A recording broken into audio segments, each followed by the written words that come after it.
Hello everyone, আশা করি তোমার সবাই ভালো আছো। আজ আমি যাচ্ছি তারকেশ্বর, বলো হর হর মহাদেব। তো আমি বাড়িতে দাদুদের কাছে আশীর্বাদ নিয়ে নিলাম, প্রথম বছর যাচ্ছি বলে। তো বাড়ি থেকে বেরিয়ে পড়লাম, তারপর একটা বন্ধুর বাড়ি থেকে মাকে বের করে নিলাম, তারপর একটা মন্দিরে এসে পুজো দেওয়া হলো। পুজো দেওয়ার পর আমরা এখন যাচ্ছি গাড়ির দিকে। তারপর দেখতে পাচ্ছি ফাইনালি আমাদের গাড়ি চলে এসছে।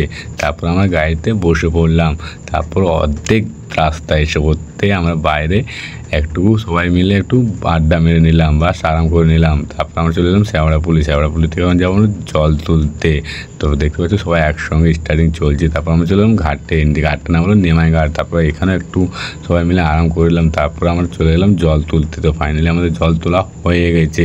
জল তোলার পর আমরা ফুল দিয়ে সাজাচ্ছিলাম বাঘটাকে সবাই একসঙ্গে। আর আমার এই বছর প্রথম আসা, আর আসা হতো না, বাট বলতে গেলে ভগবান কৃপায় যা বলেছে যাকে ডাকবে সেই আসবে। তো মহাদেব এবছর আমার ডেকেছে, তাই আমি চলে এসেছি। তো এবার আমরা ঘাট থেকে বেরিয়ে যাব।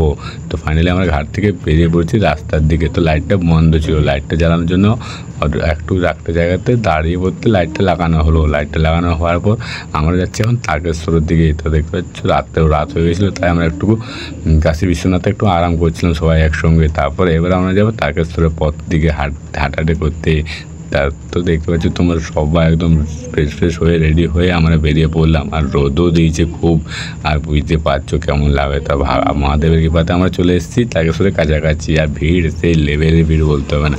তো আমরা একটু এবছর তাড়াতাড়ি চলে এসেছি। আর জল ফাইনালি ঢেলে দিলাম, সবার ইচ্ছে সব পূরণ করে নিলাম। তো ফাইনালি তো দেখতে পাচ্ছি আমরা এই বছর তাড়াতাড়ি জল ঢালা হয়েছে। এবছর মিনিমাম 1.5টার মধ্যে আমরা জল ঢেলে দিয়েছি আমরা সবাই একসঙ্গে। তো আমরা বন্ধুগুলো সব তো আর পাচ্ছিলাম না, আমিও আর পাচ্ছিলাম না, তাই বললাম চলো গাড়ি থেকে যাওয়া যাক। তো সবাই গাড়ি থেকে রওনা দিলাম। তো ভিডিও কেমন হয়েছে নিশ্চয়ই জানিও। টাটা বাই বাই, পারলে শেয়ার করে দিও। হর হর মহাদেব।